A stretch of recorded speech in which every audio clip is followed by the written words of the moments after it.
صباح الخير. اول يوم في اسطنبول وده اول فلوج. عايزه اقول لكم ان انا ساكنه في اوتيل، عشان اطلع لاي مكان لازم اطلع طالعه كده زي ما انتم شايفين كده. بس الصراحه انا بحب المشي في اسطنبول جدا وبحب استكشف، والمفروض ان انا جعانه جدا، بس عشان اوصل للمكان اللي عايزه اكل فيه همشي تقريبا 5 كيلو. هل ال5 كيلو مشكله؟ لا، المشكله ان هم على مطلع، فتقدروا تحسبوا 5 كيلو دول 10 كيلو. بس دي احلى حاجه بقى، اللي هناكله هنخسه واللي هنخسه هنرجع ناكله تاني عادي. بس نعيش الاجواء. شارك معاكم بقى النهارده كل حاجه في اليوم وكل حاجه عن اسطنبول. انتوا عارفين قد ايه انا بحبها. طبيعي، ده الطبيعي في اسطنبول، قاعده ملكه زمانها. ساكنه في منطقه اسمها شيشلي، بحبها قوي عشان قريبه من نيشان تاشي ومن كل حاجه انا عايزاها. ولابسه الاوتفيت رسمي، لابسه بنطلون مريح ولابسه تقيل، ومحتاجه اجيب حاجه لان الدنيا برد جدا. والشنطه طبعا ويست باج عشان دي من اهم النصايح. ومعايا ازازه ميه عشان همشي كتير فاشرب. كنت بمشي بالجي بي اس بس دلوقتي خلاص حفظت كل حاجه. النهارده الحد فمعظم المحلات قافله. الليره التركي دلوقتي تقريبا جنيه و11 قرش مصري و2 سنت، يعني ال50 ليره تركي تعمل دولار و20 سنت، فسعرها نزل جدا. قاعده ورايقه. بصوا لي ازاي يا جماعه. هاي، اجواء السنه الجديده بدات، عاملين اجواء خطيره بصراحه. الناس بقى اللي بتقولي على العنصريه في تركيا وان الناس بتبص لهم او كده، مبدئيا انا ما تعرضتش الحمد لله لاي عنصريه خالص. بقالي سنين باجي واي حد بيبص لي بتنح له، يعني اي حد بيبص لي انا كمان بتنح له فبيبطل يبص. وصلت نيشان تاشي، ده شارع الاغنياء في اسطنبول. انتوا عارفين كتير قوي ممثلين ساكنين هنا. عارفين ممثل باريش كان ساكن هنا يا جماعه. كنت باجي اقعد مستنيه اشوفه لقطه واحده بس. طبعا محلات الورد طبعا. يلا نطلع نتغدى، ده المكان اللي انا هتغدى فيه وبعد كده نكمل. اسمه سيتي في نيشان تاشي، فيلا. بصوا الاجواء تحفه. ده فود كورت موجود في المول، انا بحبه قوي عشان فيه مطاعم كتير جدا، والمطعم اللي انا بحبه كمان موجود هنا. بيعملوا احلى اكل دايت في الكوكب. بصوا بتشوفوا كل حاجه بيعملوها، وعاملين طبعا اجواء الكريسماس. بجد احلى مطعم دايت انا اكلت فيه في حياتي. اسمه يا جماعه سوسه. اكيد هبدا بشوربه العدس، يعني انا في تركيا والجو برد. يعني بصوا شكل الاكل، مبدئيا دي كينوا، انا عمري ما كنت بحبها بس بجد هي طعمها هنا تحفه. ودي كفته مشويه، خضار مشوي. نجرب بقى شوربه العدس، اسمها عندهم مرجمك شوربه، رائعه.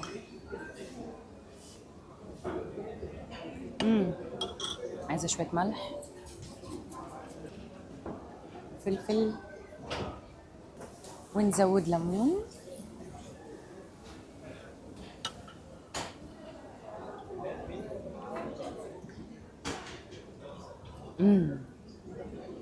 احلى اكل دايت باكله في كل حياتي بجد.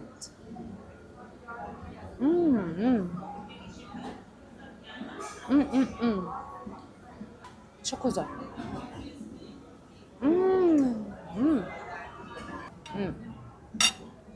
كلنا وعوضنا ال5 كيلو، ننزل نمشي 5 كيلو كمان. اجواء النيو ييرز خطيره. بصوا اشكال المحلات، ورد في كل مكان. الاجواء تحفه. المفروض ده محل بتاع لبس بس عامل جزء كده تاكلوا فيه هوت شوكليت وعامل الاجواء بتاعه الكريسماس. وده بقى المكان بتاع اللبس. شايفين شكله خطير. شارع هتروحوه هتلاقوا بارك كبيرة مفتوحة، وتلاقوا مكان للأطفال، مكان للتمشية فور فري كده من غير أي فلوس. شكل المكان خطير. طبعا ده مشهور قوي وأكله تحفة، بس هو طبعا قافل عشان النهارده الحد. بصوا واخد ميشلان ستارز كتيرة. يا نصيب، يحبوا يشتروا قوي ويشوفوا ممكن يكسبوا، فآخر السنة بتقعد الناس كلها تشتري. المنطقة دي مشهورة قوي بمحلات فساتين الأفراح، وفي ناس بتيجي تسافر بس عشان تجيب فستان الفرح بتاعها من هنا. في كل مكان هتلاقوا محلات فساتين الأفراح كتير جدا. طبعا انا دلوقتي قدام اشهر مكان عنده تريليتشز في تركيا، او تريسليتشز او تريليتش زي ما بيقولوها، هو حافظ مصطفى. يعني انا في اماكن كتير بحبها تانية، بس انا عارفه الناس كلها بتحبه. بس انا هوريكم بقى اماكن تانية احلى مش مشهوره قوي. يعني حاسه ان انا المشي اللي مشيته لسه همشيه محتاج ان احنا نحلي. الجو بيكون حلو هنا لحد الساعه 6، بعد كده بيبقى تلج بقى خلاص. كل الطبقات ما بتكونش ليها اي لازمه، فانا بحب امشي كتير بسرعه عشان ادفى. سوق المكان ده جديد، عنده بقى ماتشا وعنده كل انواع الكنافه، وعنده بسكوت كده مشهور قوي، وسمعت عنه ان هو حلو، اللي يجي ممكن يجربه. الحاجات الحلوه بقى في اسطنبول وتركيا كلها المساجد اللي موجوده في كل مكان، شكلها تحفه ومن جوه تحفه. فبحب قوي افضل طول اليوم وانا بره اصلي كل فرد في مسجد. مساجد تحفه، يعني ده كده مسجد عادي جدا في الشارع. من اشهر مطاعم الفطور في اسطنبول اسمه بازلامه، كتر ما هو عليه زحمه فتح فرع تاني، ده الفرع الاساسي بتاعه. انا غيرت الاوتيل لان المكان اللي انا كنت فيه الاوضه ما كانتش بتشوف الشمس الا بصعوبه جدا، وكمان سعره كان ابتدى يبقى عالي قوي عشان النيو يير. فجيت الاوتيل ده هو نفس فرع للاوتيل التاني بس ده ارخص، والاوضه طلعت خطيره يا جماعه، يعني الاوضه تحفه كبيره. وبصوا احلى حاجه بقى في الاوتيل ده، الفيو بتاعه ليه بلكونه، فراندا، تراس، ليه تراس على العمارات بقى بتاعت تركيا. والجو عشان انا بحب ما بقدرش استحمل جو الحر، فمبسوطه ان انا لو فتحت البلكونه كده هيبقى الجو ساقع. وبجد الاوضه تحفه وكبيره،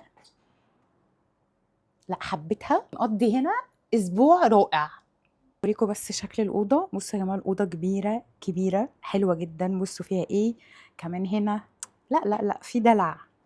دي التلاجة، تلفزيون، وكمان هنا التويلت كبير جدا، مكان للشاور ومكان للتويلت. واحلى حاجه التراس، بص الروعه. الجو دلوقتي مطره بس تحفه، مش ساقعه، مطره خطيره. تقلت بقى شويه لبسي وقلت اخد شويه صور وفيديوز كده في الاسانسير، وخدت معايا الشمسيه عشان المطر بس ضاعت. درجه الحراره النهارده حدود 2-3. البرد والمطر مش مشكله، اللي بيكون قوي هو الهواء بيبقى ساقع جدا. لابسه تقيل معايا الشمسيه بس مش هفتحها دلوقتي عشان اول ما بفتحها في الهواء ده بتبوظ. دي 3 أو 4 شمسيه اجيبها. رايحه اعمل اكتر شيء مقدس عند الاتراك وعندي طول ما انا في تركيا، وهو الفطار التركي. فطار تركي وشاي تركي عشان نبدا اليوم.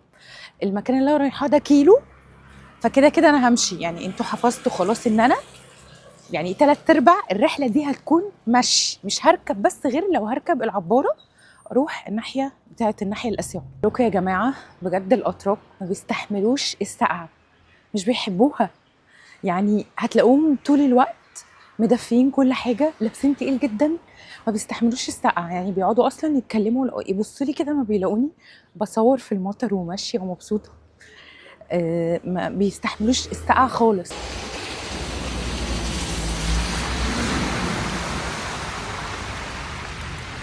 اكتر حاجه عجباني احنا في شهر 12 بس الاوراق كانها خريف. يعني بصوا المنظر اللي انا ماشيه فيه دلوقتي ده شارع عادي جدا. من الحاجات برضو اللي ممكن تنفعكم ان انتوا تلبسوا الثيرمال، اللي هو اللبس اللي بيكون تحت اللبس نفسه، تلبسوه بعد كده اللبس اللي انتوا عايزينه، عشان انتوا تلبسوا مهما كان تقيل مش هتقدروا تقاوموا. طب ما بيصبروش ثانيه، يعني الراجل وقف لحظه كانوا شايفين ما بيستحملوش. الموضوع مش شخصي، هم خلقهم ضيق في العموم، ما تاخدوهمش على المحمل الشخصي ان هم قاصدين يعملوا كده معاكم، هم خلقهم في مناخيرهم.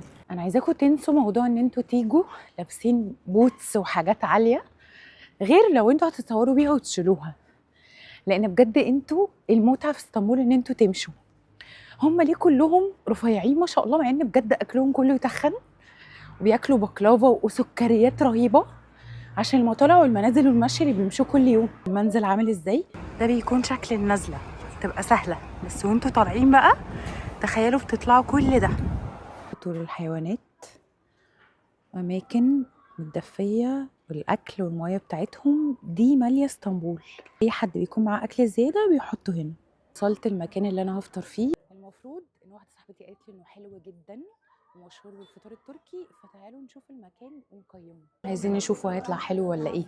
هو يا جماعة الفطار يبان ان هو بسيط، بس هو فعلا طعمه يعني من احلى الاماكن اللي كلت فيها فطار في اسطنبول. المكان بقى زي قرية كده، وبيعملوا كل الاكل في القرية بتاعتهم، وبينزلوا يفتحوا المكان ده تقريبا 6 شهور ويرجعوا يعملوا نفس الموضوع تاني. كل حاجة طعمها حلو فريش.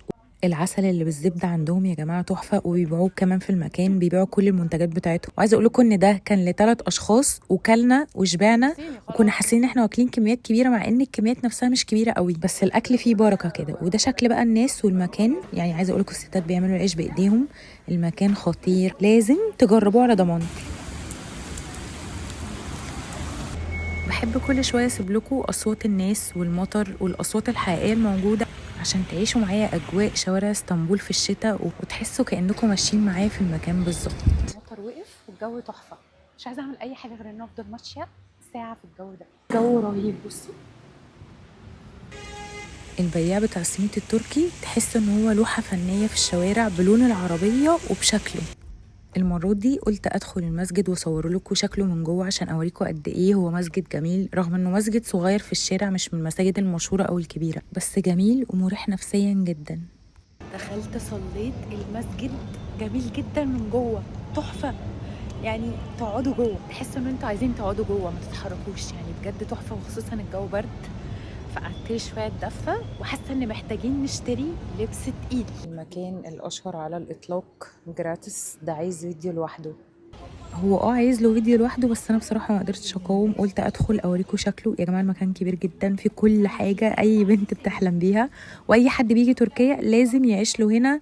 يعني مش يوم، لا، بيعدوا عليه في الرايحه والجايه. خطير بصراحه. ده اكتر مكان بقى تلاقوا فيه الكلاب كيوت وجميله. اسبريسو لاب فرع نشانتاشي، شكل جده وهو نازل يخليكم تتكسفوا تتعبوا وانتوا نازلين. نازله وراك يا جده.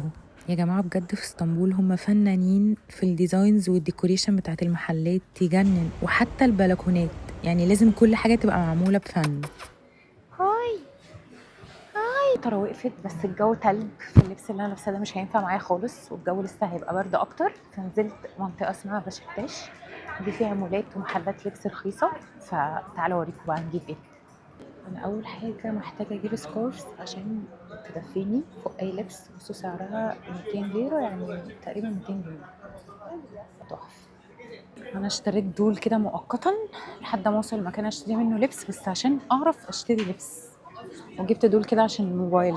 بصوا المول ده، خدوا لي سكرين شوت عشان اسعاره تحفه. من اشهر الاماكن اللي بحب اشتري منها لبس هنا في بشكتاش، اسعاره خطيره. المول كبير جدا، ادوار كتير، والاسعار تحفه. هتبقوا عايزين تشتروا كل حاجه، بس اهم حاجه يبقوا معاكم كاش، عشان لو بالفيزا بيزودوا السعر. اشتريت حاجتين وقلت امشي، عشان انا ممكن اضيع فلوسي كلها واحنا لسه في اول يومين. يعني ده كده في الشارع، بس المكان لسه جوه هنا في لبس. يعني اللبس رائع بصراحه. يعني انتوا شايفين اللبس اللي في الشارع تحفه، والماتيريال تحفه يا جماعه. يعني ماتيريال الكوت دي خطيره.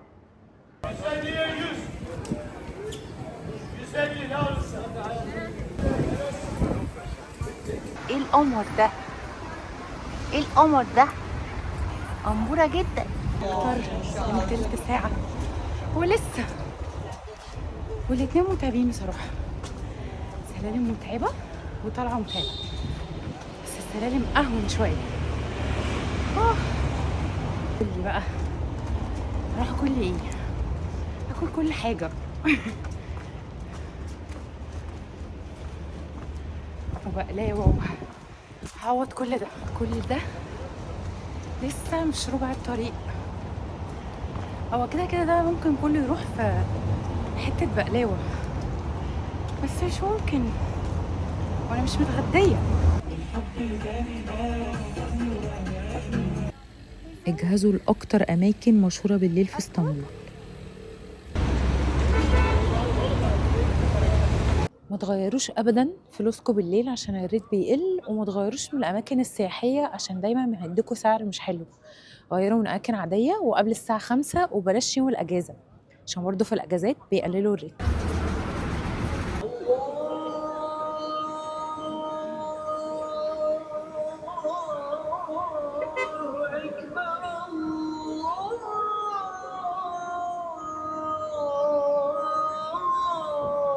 احلى حاجه في اسطنبول وتركيا كلها الاذان والمساجد في كل اسطنبول باصوات الاذان تحفه. قدام اشهر ميدان واشهر شارع تقسيم، شارع الاستقلال في تقسيم، ده اشهر شارع سياحي في كل اسطنبول، اكتر شارع زحمه، اكتر شارع بيسهر، بس برضو اكتر مكان ممكن يتسرق فيه موبايلاتكو او اي شنطه، تمشوا بالشنطه كروس وتخلوا بالكم من الموبايل. عايزه اقول لكم ان ده اشهر مول هنا عشان في سيفورا، عشان في سيفورا يا جماعه، وسعره ارخص بصراحه، يعني سعره رخيص جدا هنا عن بره.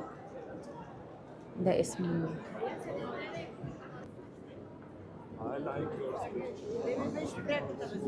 الشارع ده حرفيا مش بينام، مليان محلات مطاعم كافيهات، بس عشان هو شارع سياحي جدا كل حاجه هنا هتلاقوها سعرها اغلى، والاكل مش هتلاقوه احسن حاجه عشان بيبقى الدنيا زحمه جدا، سياح كتير جدا، فما انصحش ان انتوا تاكلوا فيه. اشهر حاجه في شارع الاستقلال، اشهر حاجه الناس بتيجي عشانها الشارع ده هو التروم اللي لونه احمر، الناس بتيجي هنا عشان تتصور معاه، في الناس عشان يتصوروا براحتهم.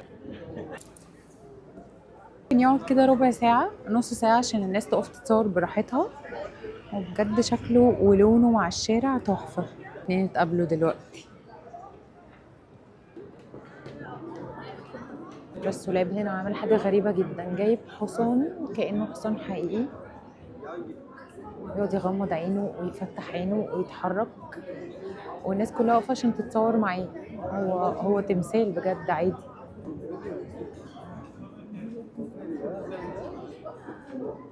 بس يا جماعة شكله مرعب. طبعا انتوا لو بتحبوا المشي ولابسين تقيل، لو انتوا جايين في الشتاء وعندكم استعداد تمشوا شوية في الشارع، بعد ما تخلصوا شارع الاستقلال ده هيوديكوا فين؟ هيوديكوا عند واحد من أشهر شوارع اسطنبول وأكتر الشوارع اللي بتسهر فين. تعالوا نشوف. أكتر حاجة ممكن تجيب لكم تسمم في اسطنبول، خصوصا لو جبتوها من أي مكان بالليل، الميديا. بجد بجد تسمم. تخلصوا الشارع نازلة كده طويلة هتلاقوا على شمالكوا برج جلاتا، يعني ده أشهر شارع وأشهر مكان بيسهر جدا، كل الناس بتصور عند البرج. فتعالوا نمشي ونشوف شكل الشارع. انا دي الحاجات اللي مش بزورها كتير، بحب اروح لاماكن مش سياحيه، بس تعالوا افسحكم معايا. دي من اشهر معالم جلاطة، عربية الكستانة اللي هي ابو فروة عندنا، وبصراحة بتدفي جدا في الشتاء. ده اشهر وازحم مكان عنده سان سباستيان مشهوره جدا اللي بياكلوها قدام برج جلاطة، اسمه فيينا كافاسي. ده يعني ده الفرع بتاع جلاطة، وانا جربته قبل كده بصراحه. هو المكان والفايبس تحفه قدام البرج بالظبط. طبعا ويتنج ليست، بتقفوا كتير جدا عشان ايه؟ تقعدوا، يعني عشان تلاقوا مكان. في كافيهات كتير بس عشان ده بيبص بالظبط على البرج، فالناس بتجيب السان سباستيان وبتصورها قدام البرج هنا. مش عايزه اقول لكم الشارع مليان كافيهات، الشارع زحمه بطريقه رهيبه رهيبه، وكله سان سباستيان. طبعا هو شارع حلو ومهم، لازم تزوروه اول ما تيجوا اسطنبول، خصوصا لو اول مره. بس يعني ايه، بجد لما بتطلعوا في اول الشارع وتعملوا زوم للكاميرا هتتصوروا صور احلى بعيد عن الزحمه، لكن ورا زحمه مش طبيعيه. انتوا متخيلين ان دي زحمة بعد الساعة 10 بالليل؟ يعني ده من اكتر الشوارع الزحمة بعد شارع تقسيم، ومتهيألي ان ده كمان ازحم من تقسيم. انا قلت اريح بقى شوية واخد الحلوى المفضلة بالنسبة لي في تركيا، اسمها هالفا. دي سميد كده معمول بالحلاوة والعسل والمكسرات والطحينة، بس خطيرة. والمكان اسمه هالفاجي علي، احلى واحد بيعملها بصراحه. قعدت انا والقطوطه بقى ناكل قدام برج جلاطة ونستمتع بالاجواء. انا والقطه بناكل سوا، انا والقطه قاعدين قدام برج جلاطة. فكره كمان في بوليس واسعاف في كل الاماكن السياحيه. بالنسبه للتجربه، يعني السان سباستيان قدام برج جلاطة بصراحه حلوه، وهتاخدوا صور حلوه وحاجه مختلفه، فيعني لا تستحق ان انتوا تيجوا تقعدوا في ويتنج ليست شويه وتاكلوها وتتصوروا، بس اقعدوا في المكان المشهور بقى عشان ده اكتر مكان هتاخدوا منه صور حلوه. ازيك انت؟ عامل ايه؟ اوزي اوزي اوزي. كده خلصنا اول 48 ساعه في اسطنبول. اكتبوا لي عايزين تشوفوا ايه، وبجد محتاجه اروح انام، الجو تلج وتعبت جدا. اتمنى تكونوا اتبسطتوا وشاركت معاكم الحاجات الاساسيه والاماكن المشهوره، ولسه بقى اوريكم كل حاجه في اسطنبول ونشوف شكلها في النيو يير هيبقى عامل ازاي. محتاجه اقول لكم باي باي واشوفكم الفلوج الجاي.